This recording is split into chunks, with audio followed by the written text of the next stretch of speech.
ମୁଁ ବିଶ୍ୱକେଶନ ମହାନ୍ତି, ସହକାରୀ ଶିକ୍ଷକ, ବାଉଁଶବାଣୀ ପ୍ରାଥମିକ ବିଦ୍ୟାଳୟ, ମନ୍ଦାର, ଗନ୍ଧିଆ।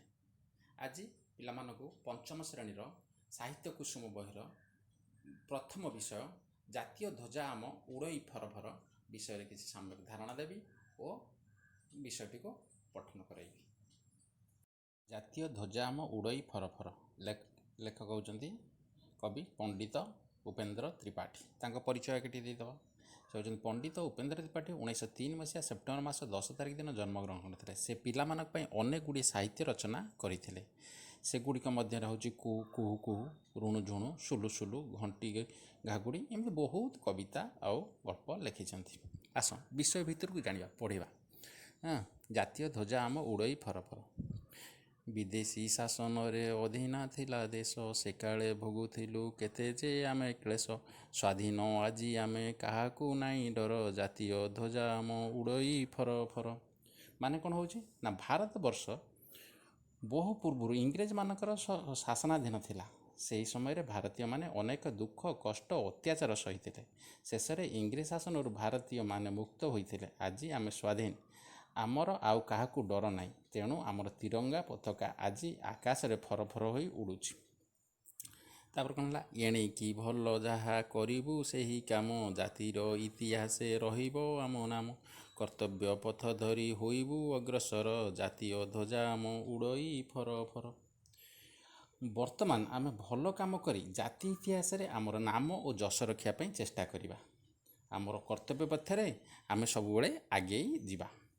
ତାପରେ ପଦଟା ଆସ, ଭୋକିଲା ହୋଇ ଆଉ ରହିବେ ନାହିଁ କେହି, ରଖିବୁ ଜାତି ଟେକ ନିଜକୁ ବଳି ଦେଇ। ସ୍ୱଦେଶ ସେବା ବ୍ରତ କରିବୁ ଜୀବନର, ଜାତୀୟ ଧ୍ୱଜା ଆମ ଉଡ଼ଇ ଫରଫର।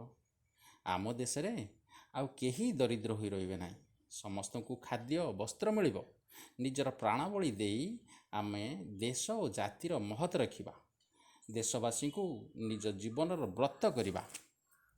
ତାପରେ ପଦକୁ ଆସ, ଅଛୁଆଁ ନୁହେଁ କେହି ସଭିଏ ଭାଇ ଆମ, ସଭିଙ୍କ ହିତ ପାଇଁ କରିବୁ ଆମେ କାମ। ସମସ୍ତେ ଆପଣାର ଜଣକେ ନୁହେଁ ପର, ଜାତୀୟ ଧ୍ୱଜା ଆମ ଉଡ଼ଇ ଫରଫର। ମାନେ କ'ଣ ହେଉଛି, ଆମେ ସମସ୍ତେ ଭାଇ ଭାଇ, ଆମ ଭିତରେ କେହି ଅଛୁଆଁ ନୁହେଁ। ଆମେ ସମସ୍ତଙ୍କର ମଙ୍ଗଳ ପାଇଁ କାମ କରିବା। ସମସ୍ତେ ଆମର ନିଜର, କେହି ଆମ ପାଇଁ ପର ନୁହେଁ। ଆମେ ସମସ୍ତେ ଗୋଟିଏ ମାଆର ସନ୍ତାନ। ଆମ ଭିତରେ କିଛି ଭେଦଭାବ ନାହିଁ। ଆମେ ସମସ୍ତେ ସମାନ। ହେଲା, ଏଇ କଥା ଏଠାରେ ଲେଖା ଅଛି। ତାପରେ କ'ଣ ଲେଖା ହେଇଛି ଦେଖିବା। ଦେଖ, ଦେଶରେ ଖୋଲିଦେବୁ ବିବିଧ କାରଖାନା, ଯେପରି ଉତ୍ପନ୍ନ ହୋଇବ ଦ୍ରବ୍ୟ ନାନା। ଗଢ଼ି ଉଠିବେ ପୁଣି ଅସଂଖ୍ୟ କାରିଗର, ଜାତୀୟ ଧ୍ୱଜା ଆମ ଉଡ଼ଇ ଫରଫର। ଆମ ଦେଶର ଉନ୍ନତି ପାଇଁ ଆମେ ଅନେକ କଳକାରଖାନା ସ୍ଥାପନ କରିବା। ସେହି କଳକାରଖାନାରେ ବିଭିନ୍ନ ପ୍ରକାର ଦ୍ରବ୍ୟ ଉତ୍ପନ୍ନ ହେବ। ଅନେକ କାରିଗର ସେହି କଳକାରଖାନା ଗୁଡ଼ିକରେ ବିଭିନ୍ନ ପ୍ରକାର ଦ୍ରବ୍ୟ ତିଆରି କରିବେ। ହେଲା, ତାପରେ ପୁଣି ପଦଟା ଆସିଲା, ଆମେ ଯେ ବୀର ଜାତି ନହିବୁ ନାହିଁ ମଥା, କରିବୁ ପ୍ରାଣ ଦେଇ କହିବୁ ଯେଉଁ କଥା। ମରତେ ଖେଳାଇବୁ ସୁଷୁମା ସରଗର, ଜାତୀୟ ଧ୍ୱଜା ଆମ ଉଡ଼ଇ ଫରଫର। ଆମେମାନେ ହେଉଛୁ ବୀର ଜାତି। ଆମେ କାହା ଆଗରେ ମୁଣ୍ଡ ନୁଆଁଇବା ନାହିଁ। ଯେଉଁ କଥା କହିବା ଦରକାର ପଡ଼ିଲେ ତାହା ପ୍ରାଣ ଦେଇ ମଧ୍ୟ ପାଳନ କରିବା। ପୃଥିବୀ ପୃଷ୍ଠକୁ ସ୍ୱର୍ଗ ପରି ସୁନ୍ଦରତାରେ ଭରିଦେବା। ହେଲା, ତାପରେ ଶେଷ ପଦଟା କ'ଣ ହେଉଛି ନା, ଜ୍ଞାନ ବିଜ୍ଞାନେ ଆମେ ନହିବୁ କାହା ପଛ, ପ୍ରତିଜ୍ଞା କର ଭାଇ ଯେଉଁଠି ଯିଏ ଅଛ। କୋଟି ଯେ କୋଟି ଆମେ ସନ୍ତାନ ଭାରତର, ଜାତୀୟ ଧ୍ୱଜା ଆମ ଉଡ଼ଇ ଫରଫର। ତାହେଲେ କ'ଣ, ମାନେ ହେଉଛି ଆମେ ଭାରତ ମାତାର କୋଟି କୋଟି ସନ୍ତାନ। ଆମେ ଯିଏ ଯେଉଁଠାରେ ଅଛେ, ଜ୍ଞାନ ବିଜ୍ଞାନ କ୍ଷେତ୍ରରେ ଆମେ ଯେପରି ଅନ୍ୟ ଦେଶମାନଙ୍କ ଠାରୁ ପଛରେ ରହିବା ନାହିଁ, ସେଥିପ୍ରତି ପ୍ରତିଜ୍ଞାବଦ୍ଧ ହେବା ଆବଶ୍ୟକ।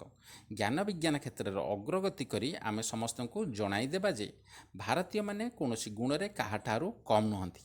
ଆମ ଜାତୀୟ ପତାକା ସବୁବେଳେ ଫରଫର ହୋଇ ଉଡ଼ୁଥିବ। ଆମେ ତା'ର ଟେକ ରଖିବା। ହେଲା, ଆକୁ ବାରମ୍ବାର ତୁମେ ଟିକେ ପଢ଼ିଦେବ। ପଢ଼ି ସାରିଲା ପରେ ଆଧିରେ କେତେକ କଷ୍ଟ ଶବ୍ଦ ଅଛି।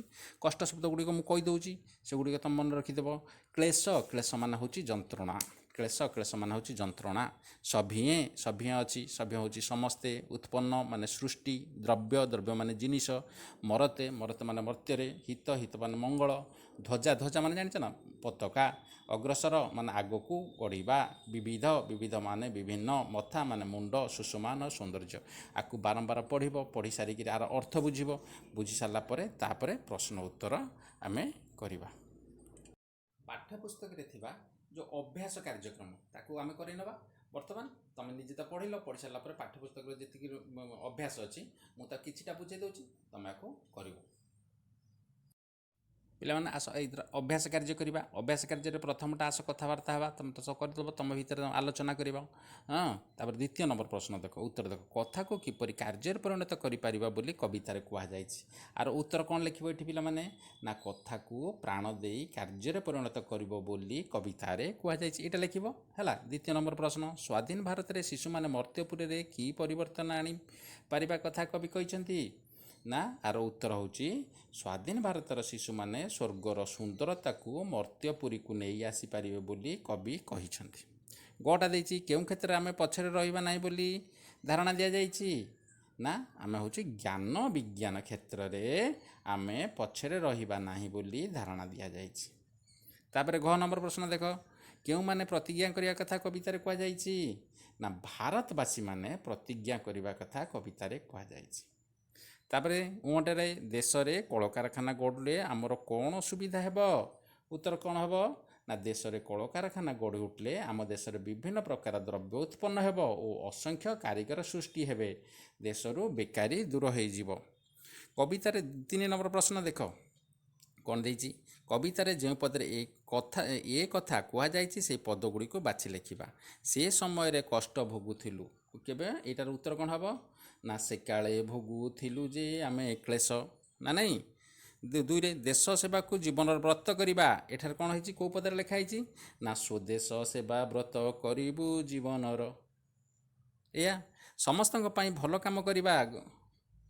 ଏଇଟା ପଦରେ କ'ଣ ଲେଖା ହେଇଛି? ସଭିଙ୍କ ହିତ ପାଇଁ କରିବୁ ଆମେ କାମ। ତାପରେ ଘରେ ବହୁ ଜିନିଷ ସୃଷ୍ଟି ହେବ। ନା ଯେପରି ଉତ୍ପନ୍ନ ହୋଇବ ଦ୍ରବ୍ୟ ନାନା। ତାପରେ ଯାହା କହିବୁ ତାହା ପ୍ରାଣ ଦେଇ କରିବୁ। ଏଇଟା କରିବୁ ପ୍ରାଣ ଦେଇ କହିବୁ ଯେଉଁ କଥା। ଠିକ୍ 1 ନମ୍ବର 2 ନମ୍ବର 3 ନମ୍ବର। 1 ନମ୍ବରଟା ତୁମେ ତ ଆସିଲା, ଆସ କଥାବାର୍ତ୍ତା ହେବ, ତୁମେ ୟାକୁ ବୁଝିବ, ନିଜକୁ କଥାବାର୍ତ୍ତା ହେବ। ଦ୍ୱିତୀୟ ନମ୍ବରଟା ହେଉଛି ଉତ୍ତର ଲେଖିଲ, ମୁଁ କହିଦେଲି। 3 ନମ୍ବରଟା ଉତ୍ତର କହିଦେଇଛି। ତୁମେ ଠିକ୍ ନା ତୁମ ଖାତାରେ ନହେଲେ ବହିରେ ଲେଖିବ, ଆକୁ ବାରମ୍ବାର ପଢ଼ିକିରି କରିବ ହେଲା। 1, 2, 3ର ପ୍ରଶ୍ନ ଉତ୍ତର ମୁଁ କରେଇଦେଲି। ତାପରେ ଆସ ପିଲାମାନେ ଆଗକୁ ପଢ଼ିବା। 4, 5, 6 ହେରିକା କରିଦେବା। ହଁ, ଏ 4, 5, 6କୁ ମୁଁ ବୁଝାଉଛି, ତୁମେ 4, 5ଠୁ ପୁଣି ଆଉ ଥରେ ଦେଖିଦିଅ ପ୍ରଶ୍ନ ଉତ୍ତର। ପିଲାମାନେ ଅଭ୍ୟାସ କାର୍ଯ୍ୟରେ ପୁଣି ସେ 4 ନମ୍ବର ପ୍ରଶ୍ନକୁ ଯିବା ଏଥର। ଆସ, ଧ୍ୱଜା ସହିତ ଯେପରି ଫରଫରର ସମ୍ପର୍କ ଅଛି, ତଳେ ଦିଆଯାଇଥିବା ଶବ୍ଦଗୁଡ଼ିକ ସହିତ ଯାହାର ସମ୍ପର୍କ ଅଛି ତାକୁ ସେହି ଶବ୍ଦ ପାଖରେ ଲେଖିବ। ଯେମିତି ଝରଣା, ଝରଣା ହେଉଛି କଳକଳ। ଓଦା ସରସର। ରାଗ ଗରଗର। ଚାଲି ତରତର। ଶୀତ ଥରଥର। ହେଲା। ତଳେ କବିତାରେ ଥିବା କେତେକ ଶବ୍ଦ ଦିଆଯାଇଛି, ସେଗୁଡ଼ିକ ପୂର୍ବରୁ ଗୋଟିଏ ଲେଖା ଉପଯୁକ୍ତ ଶବ୍ଦ ଲେଖିବା। ଯେମିତି ଡ୍ୟାସ୍ ଶାସନ, ବିଦେଶୀ ଶାସନ। ସେମିତି ଡ୍ୟାସ୍ ଧ୍ୱଜା ମାନେ ଜାତୀୟ ଧ୍ୱଜା। ଏଇଟା ହେବ ଡ୍ୟାସ୍ ପଥ, କର୍ତ୍ତବ୍ୟ ପଥ। ଏଇଟା ହେଉଛି ଡ୍ୟାସ୍ କାରିଗର, ଅସଂଖ୍ୟ କାରିଗର। ସେମିତି ତଳେ କବିତାରେ ଥିବା ଶବ୍ଦ ଦିଆଯାଇଛି, ସେଗୁଡ଼ିକ ପରେ ଗୋଟିଏ ଲେଖାଏଁ ଉପଯୁକ୍ତ ଶବ୍ଦ ଲେଖିବା। ସ୍ୱଦେଶ ସେବା, ବୀର ମଥା। ପିଲାମାନେ ଆସ 6 ନମ୍ବରକୁ। 6 ନମ୍ବର କରିବା। ଯେପରି ବିଦେଶୀ ପାଇଁ ସ୍ୱଦେଶୀ, ସେହିପରି ନିମ୍ନରେ ଦିଆଯାଇଥିବା ଶବ୍ଦଗୁଡ଼ିକ ପାଇଁ କ'ଣ ହେବ ଲେଖିବା। ସ୍ୱାଧୀନ ପରାଧୀନ, ଭଲ ମନ୍ଦ, ପର ଆପଣା, ହିତ, ହିତର କ'ଣ ହେବ? ଅହିତ, ବୀର ଭୀରୁ। ହେଲା।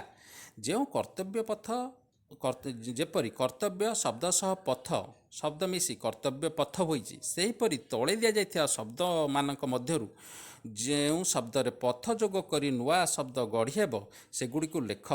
କ'ଣ ହେବ? ନା ଏଠି ଲେଖା ସତ୍ୟ, ଟେକ, ଧର୍ମ, ଧ୍ୱଜା, ଗତି, ଛାୟା, ଦ୍ରବ୍ୟ, କର୍ମ, ପ୍ରାଣ ଓ ଜ୍ଞାନ। ଏଇ ଦିଆହେଇଛି। ତା ପଛରେ କ'ଣ ଲାଗିବା? ଆମେ ପଥ ଯୋଡ଼ିବା। କେଉଁ ଗୁଡ଼ାକରେ ପଥ ଯୋଡ଼ିବ? ସତ୍ୟ ପଥ, ଧର୍ମ ପଥ, ଗତି ପଥ, ଛାୟା ପଥ, କର୍ମ ପଥ, ଜ୍ଞାନ ପଥ। ହେଲା।